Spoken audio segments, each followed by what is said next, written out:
The first question that I have been given for this session, this open session of questions and answers on this 12th day of Rabi al-Awwal, the year 1436, at Masjid Khalifa in Trinidad, is, what's the question again? The 72 groups. Now, the 72 deviant groups mentioned in the hadith of iftiraq, the hadith of splitting, are these 72 groups all in the hellfire forever? The answer is that from those 72 groups there are those who will be in the hellfire forever.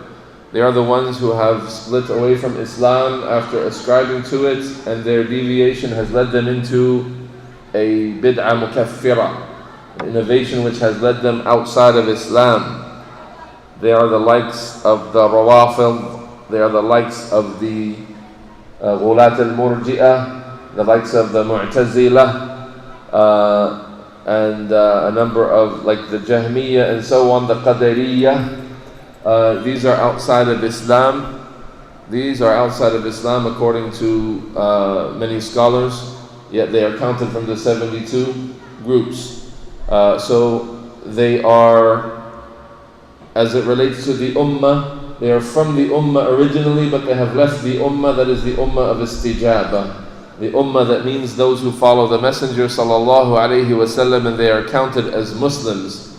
They have left that Ummah because their bid'ah has expelled them from the religion of Islam.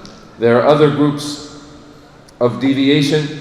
They are the likes of the Shia, those whose tashayyu', those whose ascription to the Shia beliefs include preferring some Sahaba over the others, but not cursing some of the companions and not hating the companions, but rather preference for Ali over others, the lightest of tashayyu'. Certain groups, like the scholars say, the Asha'ira, the Ash'aris, and so on, these are the Khawarij as well.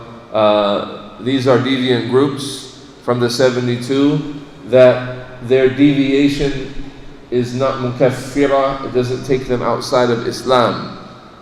However, they are not from the saved sect because of their deviation. So whoever's deviation has taken them outside of Islam, then the meaning of them being in the hellfire is forever.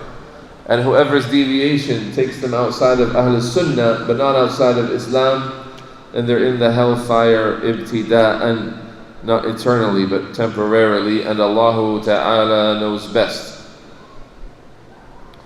Any text as a general rule that mentions that someone who does such and such is in the fire, it may be that that is permanently and eternally, and it may be that that is temporarily and for a time. إِذَا الْتَقَى الْمُسْلِمَانِ بِسَيْفَيْهِمَا فَالْقَاتِلُ وَالْمَقْتُولُ فِي النَّارِ. When two Muslims meet with their swords, meaning they fight, then the killer and the one who is killed is in the hellfire. طيب, so these are Muslims who have committed an act of kufr. This kufr is, as has been described by the scholars of Ahl Sunnah, the kufr of the lesser type.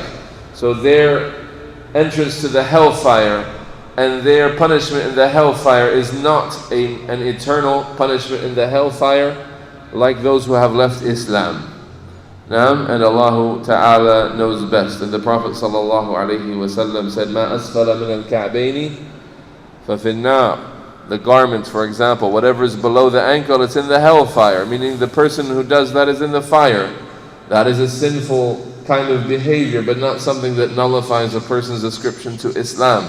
So these texts that warn of hellfire for the one who falls into certain kinds of sins, we understand these texts of sins as being less than shirk, and so therefore they are under the mashi'a of Allah. Inna Allah la yaghfiru an yushraka bihi wa yaghfiru ma duna dhalika liman yasha. And verily Allah, as He has said, what means He does not forgive that partners are set up with Him, yet He forgives anything less than that for those whom He chooses.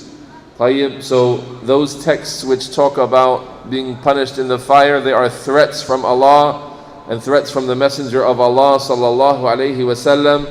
that can be executed, and if they are executed, meaning if a person is to face punishment in the fire for those sins, then it is not eternal, so long as he has not declared those sins to be halal or have some other thing along with that sin that indicates that he is outside of Islam, and Allah Ta'ala knows best.